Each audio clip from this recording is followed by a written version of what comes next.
Welcome back, everybody, to the NBA 2K22 MyNBA expansion series with the Kansas City Scouts.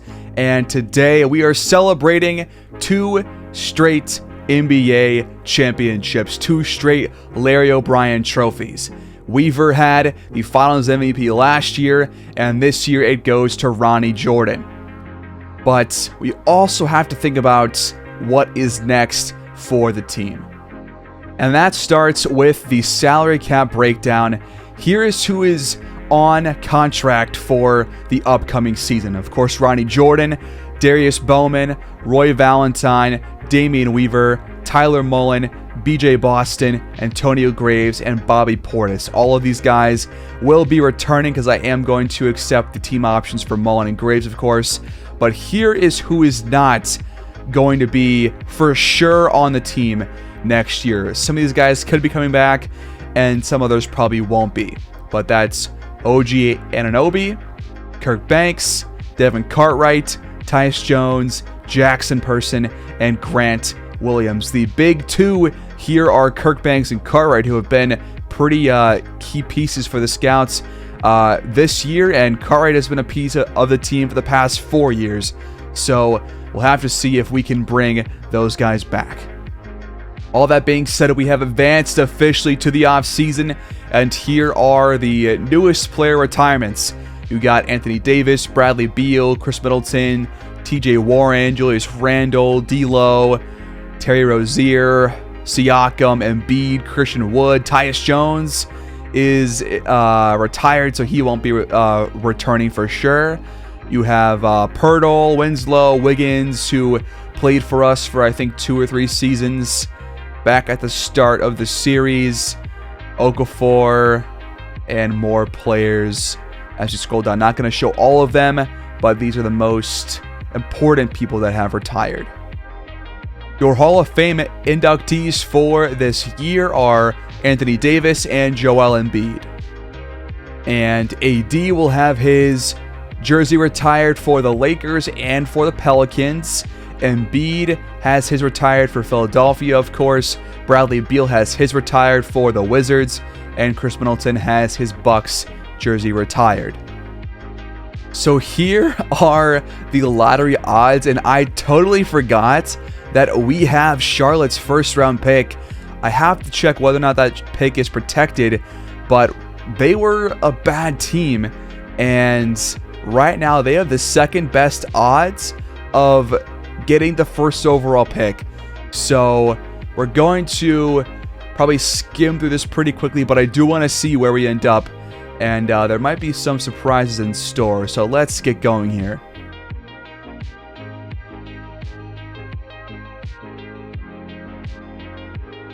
So at pick 13, the Pelicans win that pick, so the Spurs have leapfrogged up to the top 4. That's not good news for us.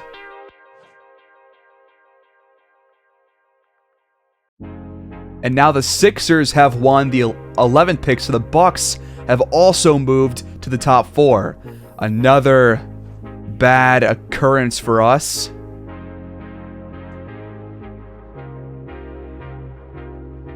Now the Hawks have won pick 9, so the Brooklyn Nets are now in the top 4.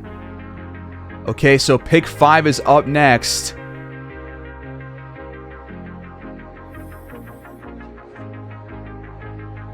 We are the most likely candidates for this pick, and we do end up with the 5th overall pick in the draft, which honestly, I totally forgot that we had a pick in the lottery, so this is good news either way.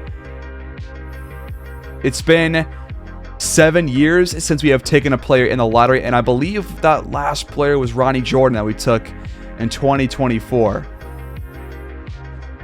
So the Spurs get pick 4.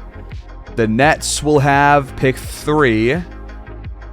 And it's either the Bucks or the Jazz who get pick 2.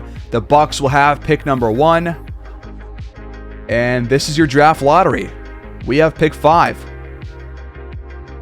And of course, we also have pick 32 because we kept that pick, I believe, because of the stepping rule. So we have 2 first-round picks to pretty much prepare us for not only a three-peat, but also for the future of the franchise once we do that long-term sim once this final year is over. So we have signed Tommy Blunt as our new stamina trainer. We have not had one before, but this should help with injuries, I think. We also signed a new assistant GM, Randolph Hunter. We also signed Peter Gray as our new strength trainer. We bring in Albert Mason as our big man coach, and I don't know if we'll have any other signings for our staff. Never mind, we have signed Donnell Flores as our sleep doctor and Clay McCoy as our wing whisperer. And one more, we bring in Nikki Lewis as our guard guru. We now have a full staff. All 17 slots are filled. So before the draft, who are the top prospects? We have not really looked at this for quite a while because we haven't had many draft picks these last couple of years. But here are the top prospects in this draft class. You got Ricky Frazier, Roderick Hall, Frankie Murray, Brooke Lloyd, Harry Howell, Dion Martin, Jay Davis, Danny Hendricks, Vladimir Saric, who was on a 2-year Euro deal, Jens Hasselhoff, Maurice Bradley, Glenn Bridges, Sasha Zagorich, Todd Richardson, and more. So here is the draft. The 2031 NBA draft is starting. The Bucks have the first pick, and they select center Ricky Frazier out of California, a 7-foot guy, 251. He is a pretty good player, the highest overall of the draft. The Jazz with pick 2 take point guard Roderick Hall, a 6'4" guard out of Arizona State. The Nets with pick number 3 take power forward Curtis Warwick, 6'10" guy out of Nevada. And the pick before us belongs to San Antonio, and they take center Jay Davis out of Southern Ill. And he is 7 foot tall. And now we are on the clock. So here is the deal. We have pick number 5. We have 3 centers already on the roster once we accept the deal for Tyler Mullen. And I don't think we have to draft one, so we're going to be avoiding centers for pick number 5. We might draft one later on with pick 32, but with pick 5, we are not going to draft one of these centers. We are instead going to look at these couple of guys right here: Harry Howell, Dion Martin, and Danny Hendricks. So first we have Howell, and his ceiling is Chandler Parsons. His floor is Anthony Morrow.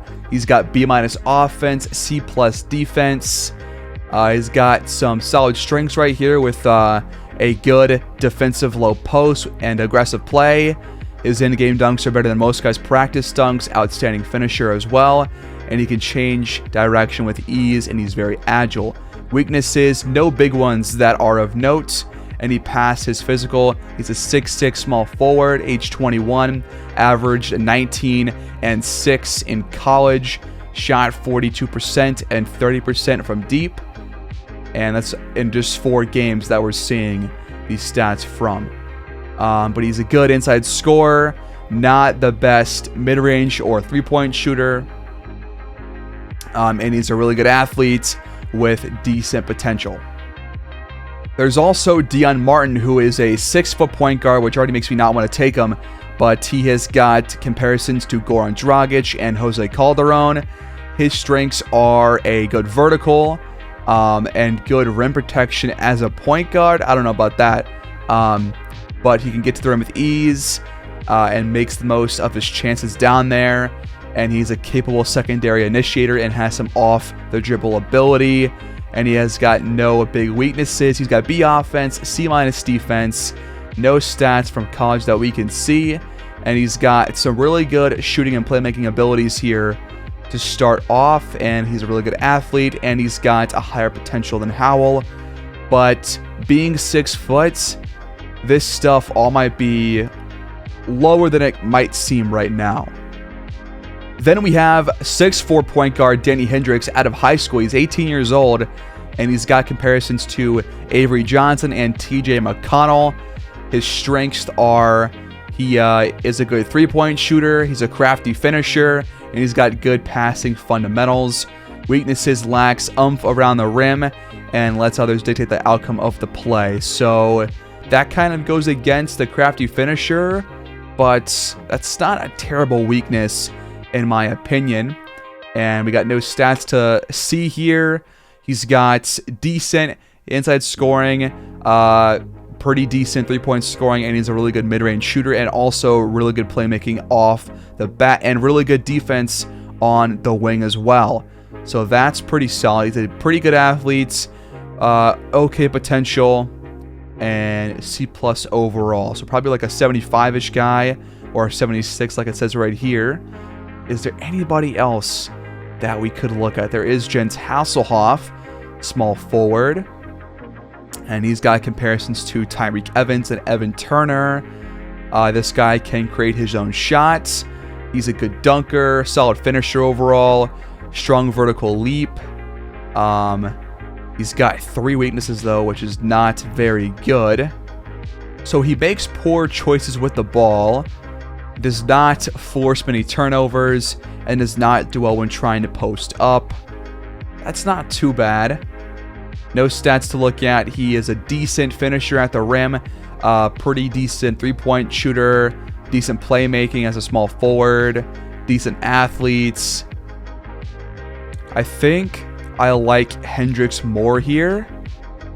There's also power forward Maurice Bradley, who's 6'10", and he is compared to Kevin Love / All-Star and Channing Frye / bench. So more of a high ceiling, low floor kind of guy compared to the others who had pretty similar ceilings and floors.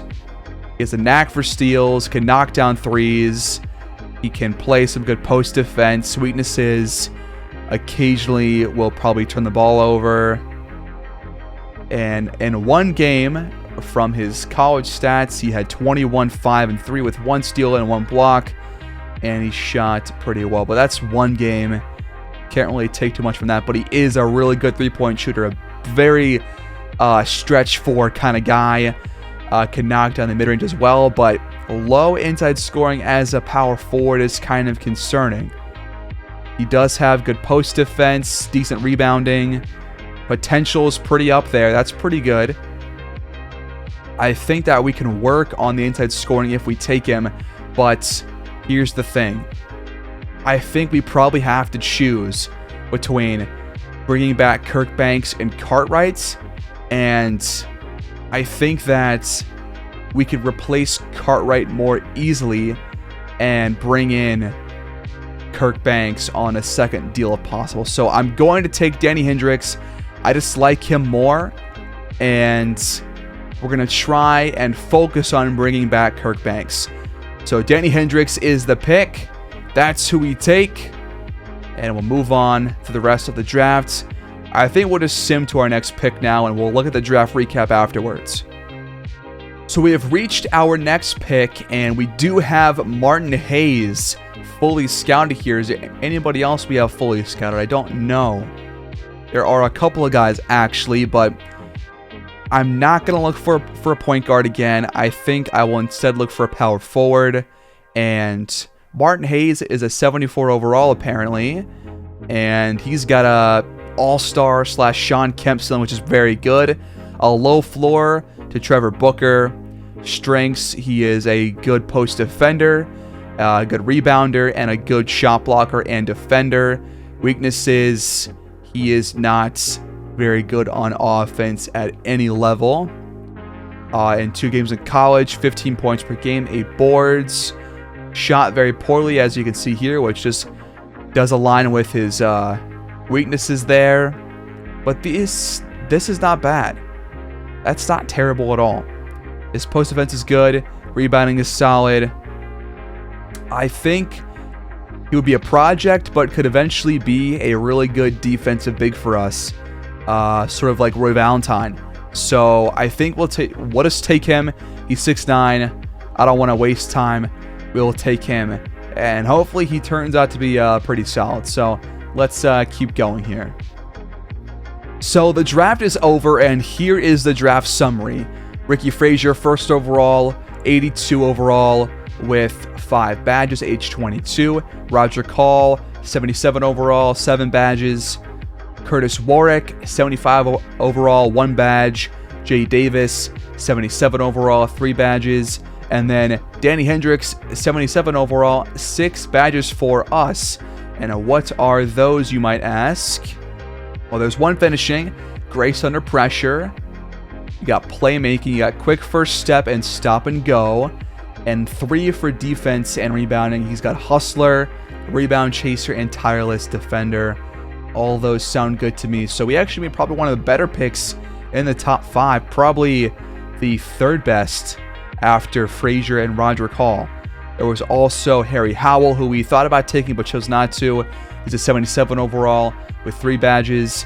There's Freddie Nelson, a 73, 5 badges. Deion Martin had 11 badges. So I don't know about that, but the height is really a big problem for me. I don't think he could be to the level of Weaver, and Weaver's around this height. So probably another Mitchell Palmer thing here going on with the Mavericks. But we go down. There's Zagorach, Richardson, Brooke Lloyd, 6 badges. Vince Hasselhoff, no badges. Thank God we didn't take him. Frankie Murray, pretty good selection there. Shane Mercer, probably not the best pick for the Hornets. He's a 71 overall. The Thunder took Saric. The Nets took Maurice Bradley. Denver took Glenn Bridges. The Hawks took Irvin Curry. AC McCoy, 6 badges. Boyd Sullivan, 8 badges. Pretty solid foundation there for him. Bobby Lucas, Ivan Petrovic, Miguel Aguilar, Gary Bass, I don't know, Alan McLeod, Vincent Stewart, Tyron Brady, Alec Hurley, Neil Baylor, Lionel Knight, Darryl Carroll, and then, of course, Martin Hayes, who we took. He has 1 badge, the 73 overall, and it's for defense, pogo stick. The Scouts did not have a pick in the 2nd round, but here are some of the guys that were taken. A couple of 74 overalls here. We'll just scroll through very quickly. A couple of these guys are on Euro deal, so won't be playing in this league for a couple of seasons. But honestly, the worst pick was probably the Celtics taking Horace Swift, or the Grizzlies taking Devin Tate. Otherwise, it's probably difficult to miss here in the 2nd round. But the Timberwolves probably did with Lonnie Posey. That takes us to our player options, and we are going to pick up the options for Tyler Mullen and for Antonio Graves. Those guys will return, and Graves will probably start in the small forward position, if I had to guess. So qualifying offers, I think we are only going to extend one to Kirk Banks, but I do want to keep tabs on Cartwright in case nobody comes after him.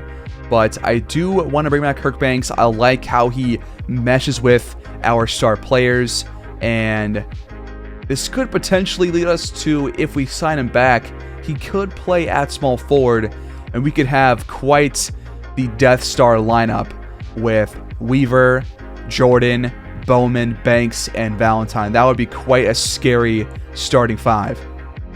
So that brings us to moratorium, and we have $50 million in cap hold and only 46 in cap room, but we do have the bird rights to Kirk Banks, so we can go over the cap to bring him in. We already have 10 players on the roster, so we got to sign, I think, 4 guys to have enough to start the season. And here is who is available: Luka Doncic, John Morant, LaMelo Ball. Hal Adkins is an unrestricted free agent. Already has 9 offers.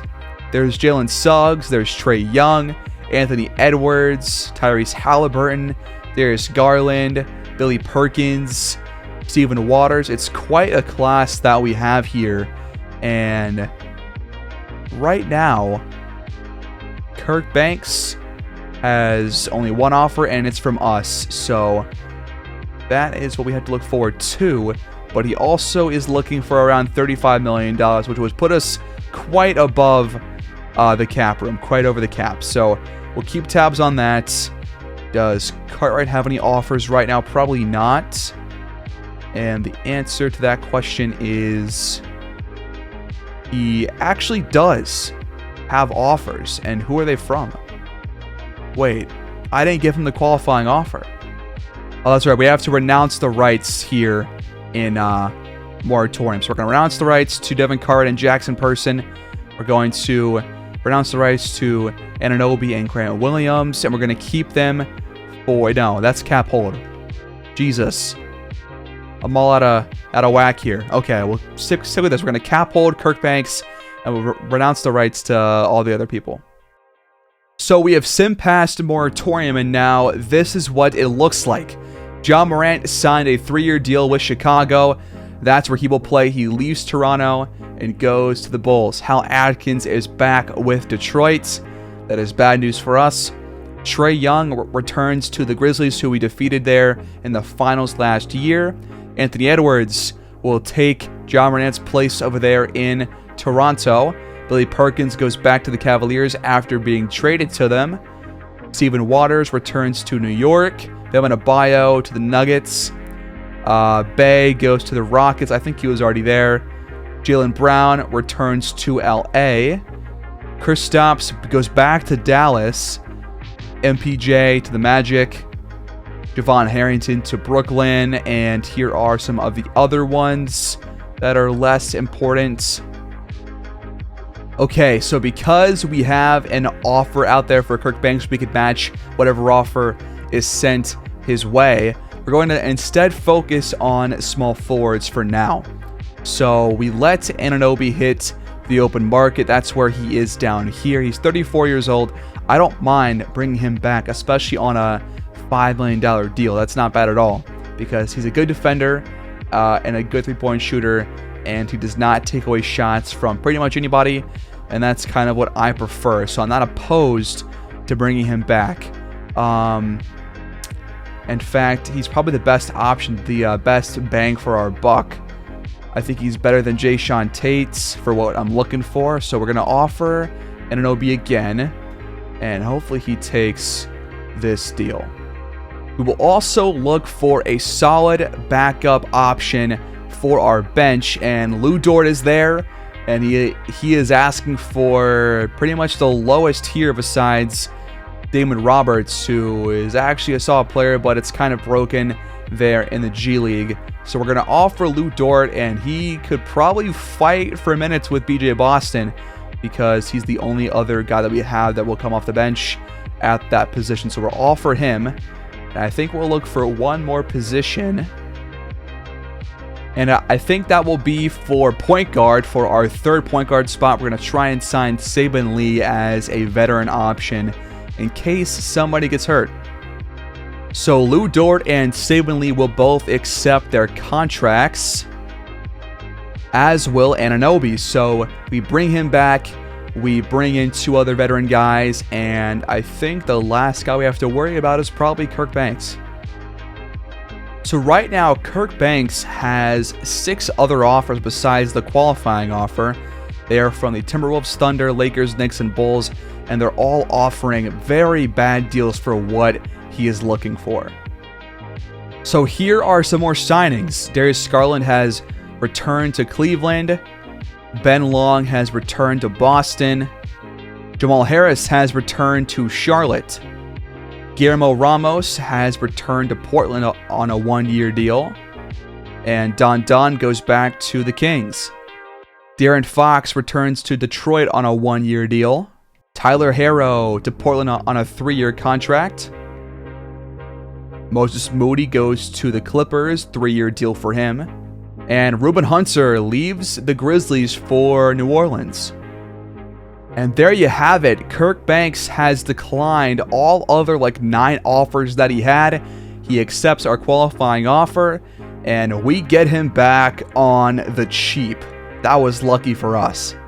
So player progression, Ronnie Jordan goes up to a 91 overall. He's now got 45 badges.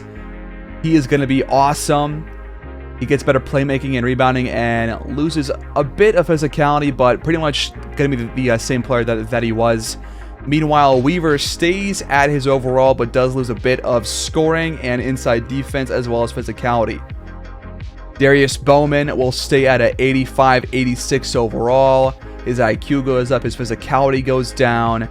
Kirk Banks stays the same, but does get better outside defense and playmaking ability. Roy Valentine stays exactly as is. Antonio Graves with a lot of pretty substantial improvements here. Better shooting from the mid-range and outside three-point shots. Better interior and outside defense. Better playmaking, better physicality, and a much higher IQ. Tyler Mullen goes up by 1. He does lose some physicality, but does gain some IQ. And Danny Hendricks, of course, is a new player, a rookie, and he is our Cartwright replacement. So that will be a storyline for the upcoming season. We do lose a couple overall points for Lou Dort, Anunoby, Portis, and Lee. But those guys are pretty much emergency options if somebody gets hurt. So that is your progression. And All-Star Weekend will head to Memphis in the upcoming season. So here is going to be our opening day roster and game plan and just outline of how the team's going to look. So Weaver, of course, at point guard, 86 overall. He'll be playing 30 minutes per game to start. Ronnie Jordan at shooting guard, 35 minutes a game. Kirk Banks will start at small forward, playing 29 minutes. We're going to see how this works with Bowman at power forward playing the same number of minutes as Banks, and Roy Valentine playing 30 minutes as our center, of course. Then Antonio Graves, 25 minutes off the bench. Tyler Mullen, 22 minutes off the bench. Danny Hendricks, 18 minutes off the bench to start. BJ Boston, 11 minutes off the bench, as well as 11 for Anunoby. So we're going to have a bit of a smaller lineup if all the backups are in at the same time. And over time, we might find a guy to kind of weed out of the bench. So we might go down to 9 players as the year goes on. But that will be up to Boston and Anunoby to pretty much decide who's going to get those minutes later on in the year. So that is how we start. And we are going to face the Milwaukee Bucks on the road on opening night. The first of a back-to-back on the road. So that is how we start the season, and I will see you guys there. Please like, subscribe, leave your comments down below, and the final season with the Scouts starts next episode.